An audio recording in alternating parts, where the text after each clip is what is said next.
네, 에베소서 강의 계속해서 함께 말씀을 나누도록 하겠습니다. 오늘은 바울이 에베소 성도들을 위하여 기도하는 그 내용이거든요. 교회를 위한 기도, 오늘과 다음 주 이렇게 두 편에 걸쳐서 바울이 간절하게 기도하는 그 내용에 대해서 우리가 함께 살펴보게 될 것입니다.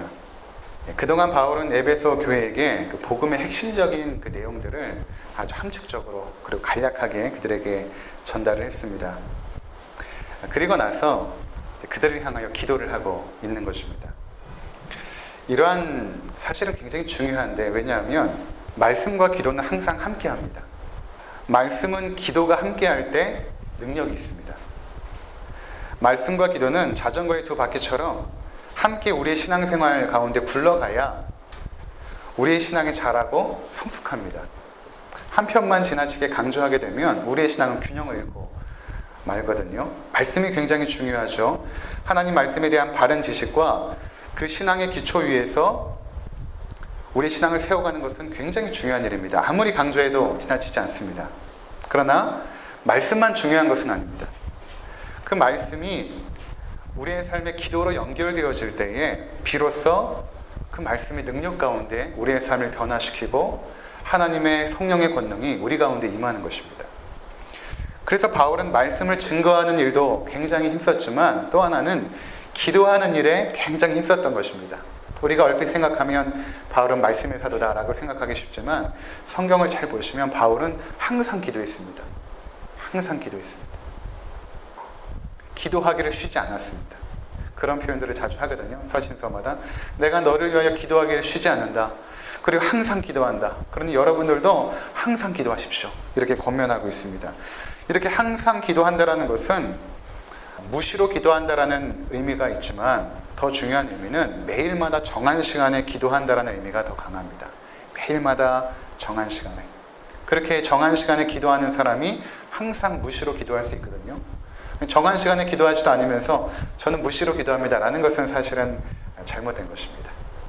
늘 정한 시간에 하나님 앞에 무릎 꿇고 기도하는 사람만이 늘 하나님과 교제하며 항상 기도할 수 있는 은혜가 임하는 것이죠. 그래서 바울은 하나님 말씀을 전하는 일에도 힘썼지만 기도하는 일에도 아주 힘썼던 것입니다. 우리가 기도할 때 대부분 가장 시급하고 중요하고 가치 있는 것을 위해서 기도하게 되죠. 바울도 마찬가지입니다. 에베소 성도들을 위하여 이제 기도하는데 네 가지의 기도 내용입니다. 우리가 오늘과 다음 주에 살펴보게 될 터인데, 그들을 떠올리면서 기도할 때에 가장 중요하고 시급하고 가장 가치 있는 것을 위하여 이제 바울은 기도하기 시작합니다. 그리고 그것을 이제 편지로 담아서 그들에게 전달하고 있는 것입니다. 내가 너희를 위하여 항상 이러한 제목을 가지고 기도하고 있습니다. 그렇게 밝히고 있는 것이죠. 오늘 우리가 두 가지로 나누어 살펴보게 될 텐데, 첫 번째로는 바울이 기도할 때에 어떠한 자세로 기도하는가, 하나님을 어떻게 부르고 있고 그리고 그 하나님 앞에서 어떠한 자세로 기도하는가, 두 번째로는 바울의 네 가지 기도 중에 그 첫 번째 기도 제목을 가지고 함께 나누도록 하겠습니다. 먼저 첫 번째 우리가 살펴보게 되는 내용은 바울이 그 기도의 대상을 부르는 그 방식과 그 기도의 자세입니다. 에베소서 3장 14절 우리 함께 보도록 하겠습니다. 이러므로 내가 하늘과 땅에 있는 각 족속에게 이름을 주신 아버지 앞에 무릎을 꿇고 비노니. 자, 바울은 기도의 대상이신 하나님을 하늘과 땅에 있는 각 족속에게 이름을 주신 분이다, 이렇게 먼저 부르고 있죠. 하늘과 땅에 있는 각 족속에게 이름을 주신 하나님, 그렇게 부르고 있습니다. 우리가 기도할 때, 저도 오늘 기도했지만 제가 오늘 기도할 때 이렇게 기도했습니다. 거룩하시고 전능하신 하나님 아버지, 이렇게 기도했거든요. 처음에 시작할 때. 여러분도 마찬가지로 기도를 처음 시작할 때 어떻게 시작하십니까? 각자마다 어떤 기도를 시작하는 방식이 틀릴 것입니다. 그러니까 하나님을 처음에 부르죠. 우리 하나님을 부를 때에 그 하나님을 그 부르는 그 방식들이 사실은 각자마다 조금 차이가 있습니다. 그 대부분의 차이는 어디서 나오냐면 우리가 자라왔던 그 신앙의 배경에 따라서, 순복음교회에서 자라오신 분들은 순복음교회의 어떤 신앙의 방식을 따라 하나님을 부를 수 있을 것이고, 또 장로교, 또 감리교, 아니면 대부분 기도라는 것은 사실은 누군가의 기도를 듣고 배우거든요. 그러니까 여러분들이 저희 교회에서 오랜 동안 신앙생활하게 되면 제가 기도하는 방식과 좀 비슷해집니다. 점점. 왜냐하면 대부분 공적인 기도는 제가 하기 때문에 누군가의 기도를 듣고 기도를 배우는데, 그래서 우리가 기도를 처음 시작할 때 아무런 의미 없이 사랑의 하나님 아버지 이렇게 부를 때도 있고, 만왕의 왕이시고 만주의 주가 되신 하나님 아버지 이렇게 부를 때도 있죠. 근데 사실은 성경에 나와 있는 기도를 대부분 보면 하나님을 부를 때에 그 당시 자신이 기도하고자 하는 그 내용에 맞춰서 그 하나님을 어떻게 인식하는가에 따라서 하나님을 부르는 방식이 조금씩 달라집니다. 오늘 바울이 하나님을 부를 때는 하늘과 땅에 있는 각 족속에게 이름을 주신 하나님 아버지 이렇게 부르고 있거든요.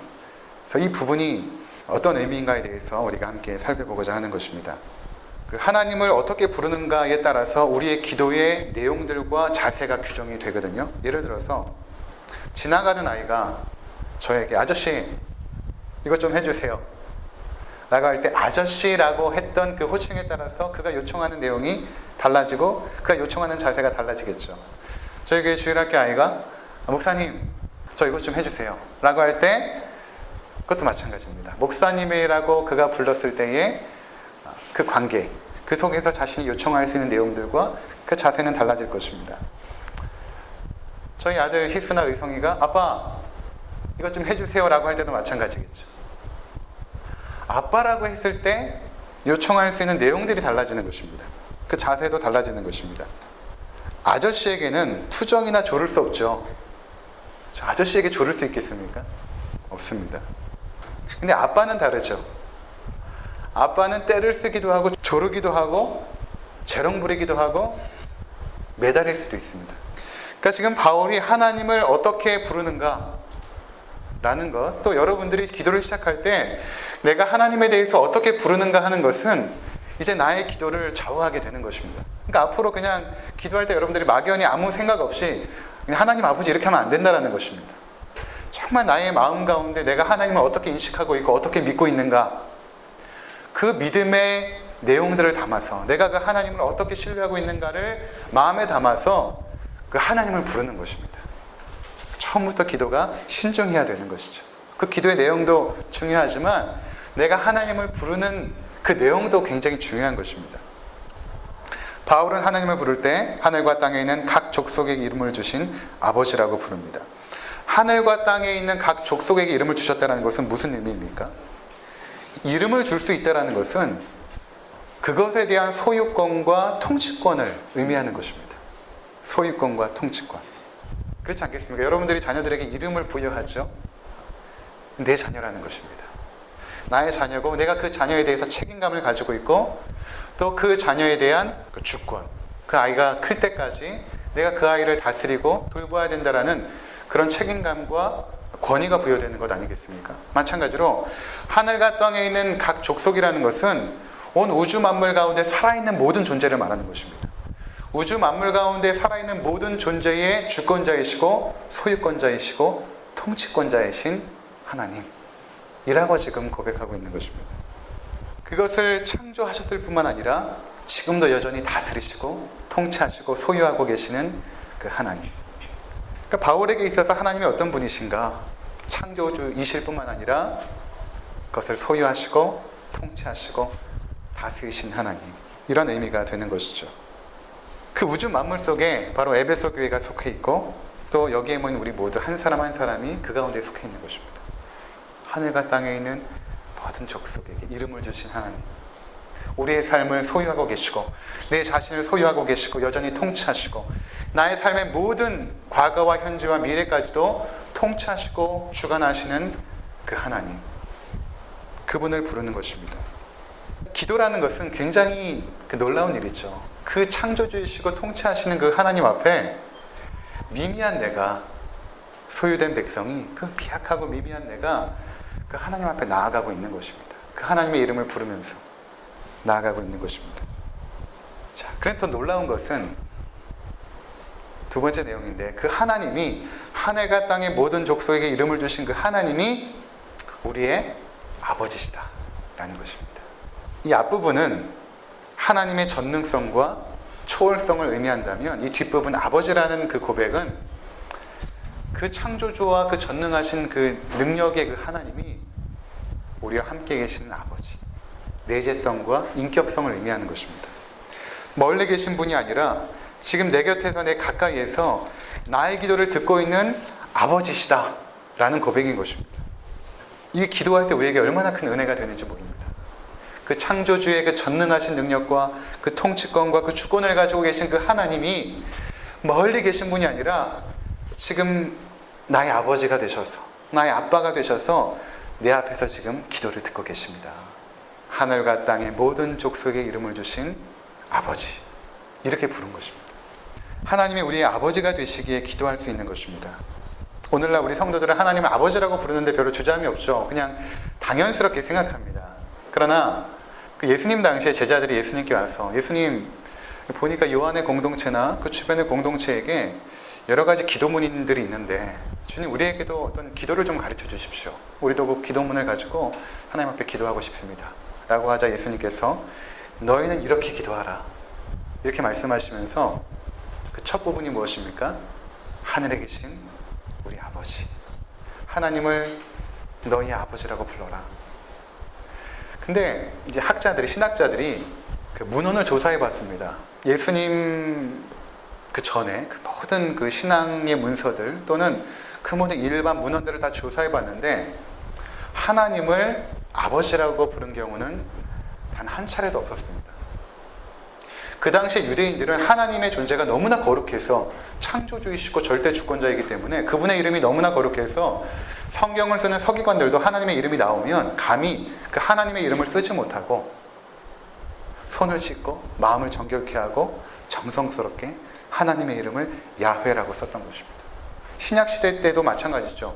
하나님을 부르지 못하고 아도나이 이렇게 불렀던 것이거든요. 그 이름이 너무나 거룩해서.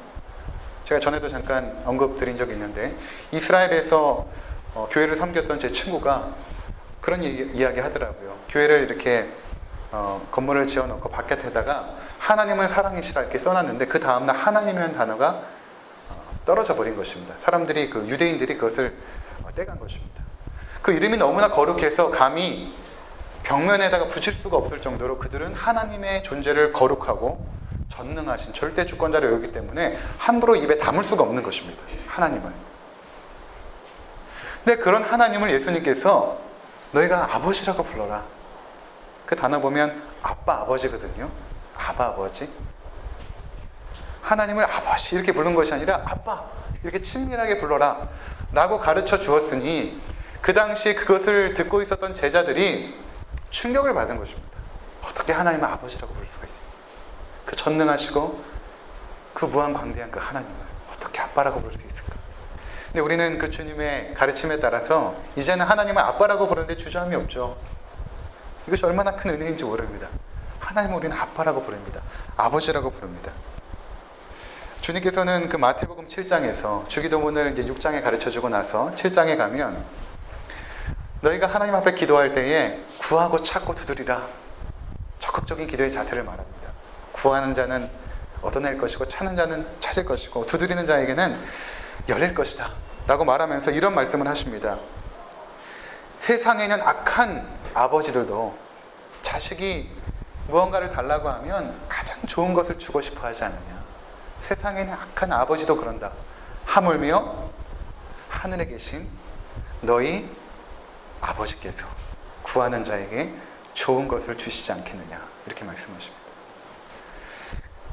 그 당시에 예수님께서 하나님을 아빠라고 부르는데 주저함이 없었는데 그 당시 많은 유대인들은 그렇게 예수님의 행동에 대하여 신성을 모독했다라고 그들은 생각을 했습니다. 어떻게 네가 인간으로서 하나님을 아빠라고 부를 수가 있는가? 근데 주님은 결코 주눅들지 않고 늘 보면 신약 성경에 보면 하나님을 아빠, 아버지, 아빠, 아버지 이렇게 불렀거든요. 그리고 나서 우리에게도 너희가 그 하나님을 아빠라고 이제 불러도 된다. 아버지라고 부를 수 있다. 그리고 그 아버지에게 너희는 기도할 수 있는 그분의 자녀들이다 라고 말씀하셨던 것입니다. 원래 우리들 하나님의 자녀들이 아니었습니다. 마귀의 자녀였죠. 죄의 종들이었습니다. 그런데 에베소서 1장에 말한 것처럼 하나님께서 그 기쁘신 뜻대로 우리를 예정하사 예수 그리스도로 말미암아 우리를 자기의 아들이 되게 하신 것입니다. 예수 그리스도로 말미암아 자기의 아들이 되게 하셨나니 휘오데시아, 우리를 하나님께서 입양하신 것입니다. 휘오데시아, 입양자녀. 입양자녀의 가장 큰 축복은 아버지가 생겼다는 것뿐만 아니라 그 아버지에게 이제는 아빠라고 부르고 나아갈 수가 있는 것이죠. 아버지에게 요청을 할 수 있습니다. 아버지의 모든 자원과 그 모든 풍성함이 이제 아들에게 상속이 되어지고, 아들이 요청할 때는 아버지가 판단하여 가장 좋은 것들을 아들에게 줄 수 있는 것이죠. 그것이 바로 하나님을 아빠라고 부르는 자녀들의 특권인 것입니다. 아버지가 소유한 모든 축복의 산물을 아버지는 자녀들과 함께 나눕니다. 그리고 그것을 받아 누리는 수단이 무엇인가? 성경은 기도라고 말하고 있는 것입니다. 기도는 하나님의 은혜의 풍성한 자원을 누려서 이 땅에서부터 끌어쓸 수 있는 가장 정당한 방법이 바로 기도입니다.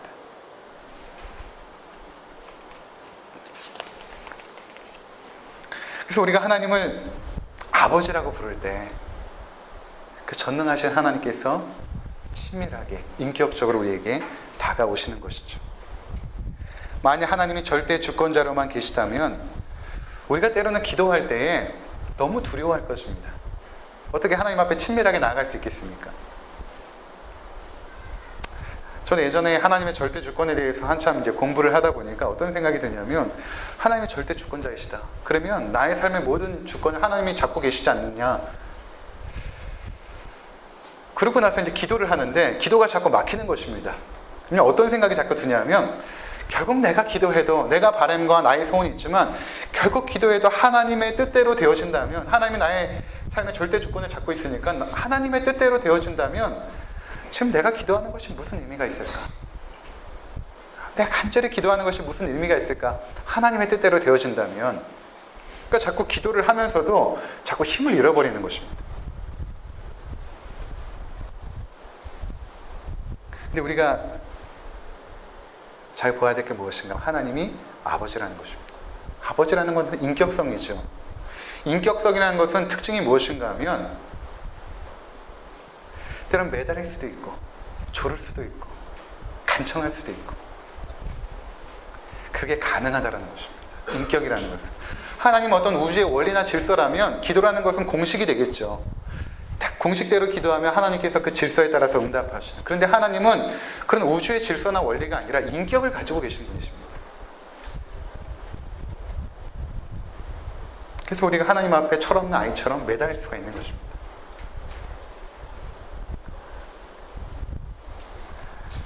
지난 어린이날 희수가 농구공을 사달라고 졸랐거든요.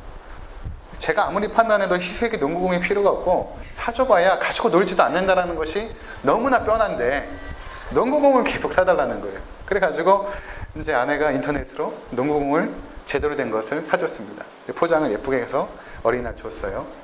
근데 이게 뭐지? 그러고 이렇게 뜯어보는데 농구공이 나오니까 애가 입을 다물지 못하더라고요. 너무 좋아가지고. 그리고 그날 오전에 잠깐 가지고 놀고 지금은 그 농구공 거들떠보지도 않습니다. 근데 부모는 사주죠. 사줍니다. 그거 알아도 사줍니다.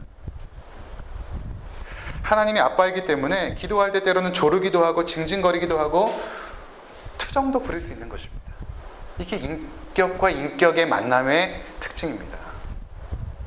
하나님이 그냥 절대 주권자로만 계시지 않고 아버지로 계신다는 것은 그런 의미가 있습니다. 우리가 하나님 앞에 경외감으로만 나가는 것이 아니라, 경외해야죠. 절대 주권자이시기 때문에 경외감으로 나가지만 또 한편에서는 친밀함으로 나갈 수 있다는 것입니다. 아빠가 되기 때문에 친밀하게 그분 앞에 나아갈 수 있는 것입니다. 그래서 우리가 이해가 되진 않지만 성경에서는 기도를 통해 하나님의 뜻을 돌이켰다라는 표현이 있습니다. 출애굽한 이스라엘이 광야에서 금송아지를 만들고 그것을 하나님이라고 섬깁니다. 그러니까 하나님께서 너무나 분노하시고 진노하사 내가 저들에게 재앙을 내리리라. 저들이 어떻게 하여 하나님을 버리고 우상을 숭배하느냐. 내가 저들과 함께하지 않고 저들을 진멸하리라. 하나님께서 말하자 모세가 하나님 앞에 간절히 매달립니다. 하나님, 저들을 진멸하지 마옵소서. 하나님, 그 뜻을 돌이켜 주옵소서. 하나님께서 내리시기로 한 그 재앙을 하나님 거둬주시옵소서라고 모세가 간절히 기도합니다. 그랬더니 출애굽기 32장 14절에 이렇게 말씀하십니다. 여호와께서 뜻을 돌이키사 말씀하신 화를 그 백성에게 내리지 아니하시니라. 여러분, 이것을 그냥 쉽게 생각하면 안 됩니다. 하나님이 뜻을 돌이켰다는 것은 사실은 이해가 되지 않는 것입니다. 하나님은 완전하시죠. 전지하시고 전능하십니다. 그래서 하나님께서 뜻을 세웠다는 것은 그것은 완전한 뜻입니다. 반드시 이루어집니다. 그래서 하나님이 뜻을 돌이킬 수 있는 분이 아니거든요. 하나님이 절대 주권자라면. 그렇지 않겠습니까? 하나님이 절대 주권자시고 전지하시고 전능하시다면 우리를 향하여 세운 그 뜻들은 변하지 않아야 됩니다. 그런데 모세가 기도하자 뜻을 돌이키십니다. 이것을 우리가 어떻게 이해해야 될까? 하나님의 인격이기 때문에 가능한 것입니다. 하나님도 여러분 우리를 인격적으로 대우하지 않습니까? 인격의 특징은 뭐냐면 스스로 생각하고 판단하게 결정하며 인격적으로 대우한다는 것은 그 결정을 존중한다는 것이죠. 근데 하나님도 우리를 그렇게 존중하세요. 여러분이 가는 길을 하나님이 막은 적이 있습니까? 여러분의 결정과 판단과 행동을 하나님 막지 않으십니다. 왜냐하면 네가 그렇게 결정했느냐? 내가 존중하리라. 아담과 하와가 범죄할 때 막지 않으시죠. 그런데 그 결정이 스스로의 판단과 결정으로 하나님을 경배하고 순종할 때까지 하나님은 우리 가운데 어떻게 역사하시냐면 강제하거나 억압하지 않고 설득하십니다. 구약 성경의 모든 내용은 하나님의 절절한 설득입니다. 우리를 강압하지 않으세요. 설득하십니다. 너희가 왜 나를 떠나느냐? 내가 너희의 남편이 되었는데, 내가 너희의 아버지가 되었는데 왜 나를 떠나느냐라고 설득하시죠. 그리고 마침내 우리에게 가장 극명하게 우리를 설득하신 것이 아들을 보내어 십자가에 죽게 하심으로 그분의 우리를 향한 사랑을 설득하십니다. 내가 너희를 이렇게 사랑하는데 너희가 나를 떠나겠느냐. 그리고 우리는 그 하나님의 설득 앞에 이 자리에 무릎 꿇고 나온 것 아닙니까? 하나님 우리를 강제했습니까? 강압적으로 이 자리에 데리고 왔습니까? 여러분이 그 십자가의 사랑에 설복되어져서 감동되어져서 무릎을 꿇은 거 아닙니까? 인격과 인격의 만남의 특징이 그것입니다. 그러니까 우리가 하나님 앞에 기도하러 나아갈 때도 마찬가지죠. 하나님 앞에 매달리는 것입니다. 하나님은 전능하신 분이시지만 동시에 인격적인 분이십니다. 그분 앞에 나아갈 때 경외함이 중요해요. 하지만 친밀함도 있어야 됩니다. 이 두 가지의 균형이 중요합니다. 경외감과 친밀함. 이 두 가지의 균형적인 신앙의 자세. 두 번째는 이렇게 바울이 하나님 앞에 하나님의 이름을 부르고 나아갈 때 어떠한 자세로 기도하는가? 무릎을 꿇고 기도합니다. 15절에 보면 무릎을 꿇고 비노니.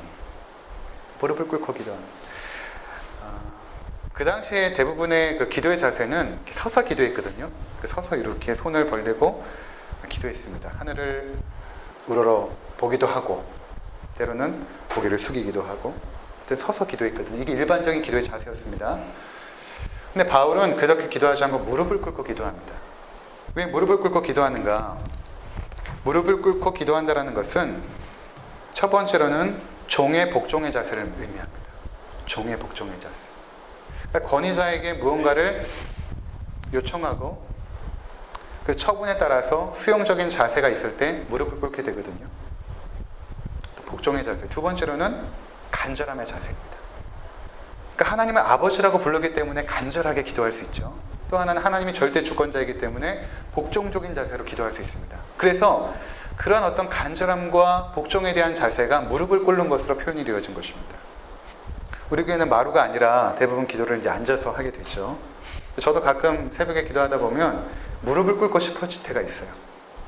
그러니까 어떤 자세에 따라서 우리의 마음이 달라지기도 하고 우리의 마음에 따라서 어떤 기도의 내용에 따라서 우리의 자세가 바뀌기도 하거든요. 근데 바울은 지금 간절한 마음을 가지고 뿐만 아니라 하나님의 응답에 대해서 내가 복종하겠습니다라는 순종적인 자세로 무릎을 꿇은 것입니다. 그러니까 여러분들이 기도할 때 무릎을 꿇는다는 것은 그런 의미가 있는 것입니다. 간절하고 순종적인 복종의 자세를 의미하는 것입니다. 간절하게 최선을 다하여 기도하지만 응답의 결과에 대해서 내가 수용하겠습니다 라는 그 자세가 무릎을 꿇는 것입니다. 사무엘하 12장에 보면 다윗이 밧세바와 간음하여 낳은 아들이 아주 심각한 질병에 걸립니다. 다윗이 밧세바를 몹시 사랑했거든요. 근데 태어난 아들, 물론 그 밧세바와 간음하여 태어났기 때문에 하나님께서 징계하신 것이죠. 그 아들에게 심각한 질병을 걸리게 하십니다. 그러니까 그 사랑하는 아들이 병에 걸렸으니까 다윗이 몹시 마음에 괴로워하다가 엎드려서 기도하기 시작하는데 음식을 다 먹지 않고 엎드려서 간절하게 기도합니다. 그러니까 이제 신하들, 특별히 그 궁중에 있는 그 어른들이 저렇게 하다가는 다윗도 쓰러져 죽을 것 같은 거예요. 그래서 말립니다. 왕이시여, 이제 일어나십시오. 식사를 좀 하십시오. 다윗이 먹지도 않고 그 엎드린 상태에서 일어나지도 않고 눈물을 흘리고 콧물을 흘리고 통해하면서 그 아들이 그 질병에서 낫기를 간절히 기도합니다. 그런데 7일 만에 아들이 죽습니다. 그러니까 신하들이 이제 걱정한 것입니다. 아들이 죽었는데 그 소식을 다윗에게 말하면 저 상태에서 더 먹지도 않고 더 일어나지도 않고 결국에는 저러다 죽을까봐 이야기를 못하고 있는 것입니다. 그렇게 수근수근 하는 것을 다윗이 봅니다. 그리고 짐작하죠. 아들이 죽었구나. 근데 그 아들이 죽었다는 사실을 다윗이 알고 나서 어떻게 하냐면 이렇게 행동합니다. 사무엘하 12장 22절과 23절에 보면 일어나서 음식을 먹고 옷을 깨끗하게 갈아입고 목욕을 하고 왕궁에 가서 업무에 복귀합니다. 그러니까 신하들이 도대체 다윗이 왜 저런가? 다윗이 말합니다. 이르되 아이가 살았을 때는 내가 금식하고 운 것은 혹시 여호와께서 나를 불쌍히 여기사 아이를 살려주실는지 누가 알까 생각함이었거니와 지금은 죽었으니 내가 어찌 금식하랴? 내가 다시 돌아오게 할 수 있느냐? 혹시 하나님께서 이 아이를 살려주실까? 내가 금식도 하고 간절히 눈물로 기도했지만 이제 하나님의 응답이 그 아이를 데려가시는 것이라면 내가 그 하나님의 뜻을 수용해야 되지 않겠느냐? 이 자세가 바로 무릎을 꿇는 것입니다. 무릎을 꿇고 기도하는 것입니다. 간절하게 기도하지만 하나님의 응답에 대하여 내가 하나님의 최선임을 알고 수용하겠습니다. 그 자세인 것입니다. 오늘은 여기까지만 나눠야 될 것 같아요. 기도의 내용까지 들어가려고 했는데 시간상 여기까지만 나누도록 하겠습니다. 여러분, 이제 우리가 기도할 때에 하나님을 부를 때에 그 하나님의 전능하심과 절대주권, 그 하늘에 계시고 하늘과 땅에 있는 모든 족속의 이름을 주신 그 하나님, 그분을 부르시고 또 그분을 여러분들이 아빠, 아버지라고 부르는데 주저하지 마시기 바랍니다. 그렇게 아버지라고 부를 때에 기도의 문이 열려버립니다. 그것을 믿음으로 여러분들이 고백하실 때에 여러분의 기도의 문이 열립니다. 그럼 우리는 무엇이든 기도할 수 있습니다. 아빠니까. 내 기도가 혹시 틀리지 않았는가? 걱정할 필요 없습니다. 로마서 8장에 보면 성령께서 우리를 위하여 말할 수 없는 탄식으로 기도하십니다. 성령께서 우리를 위하여 기도하시기 때문에 우리가 잘못된 기도를 드려도 성령께서 다 걸러내셔서 가장 합당한 기도를 하나님 앞에 올려드립니다. 걱정하지 않으셔도 돼요. 우리는 그 아버지 앞에 무엇이든 가지고 나와 간절하게 담대하게 나아가시기 바랍니다. 그리고 여러분에게 응답이 되어졌을 때에 그것을 하나님의 최선임으로 여기시고 하나님의 가장 기뻐하시고 선하신 뜻임을 수용하시고 감사함으로 받으시는 것이 기도자의 바른 자세임을 오늘 말씀 우리 가운데 하고 있는 것입니다. 바라기는 그러한 기도의 자세로 날마다 주님 앞에 나가시는 귀하고 복된 성도님들 되시기를 주의 이름으로 축원을 드립니다. 기도하시겠습니다.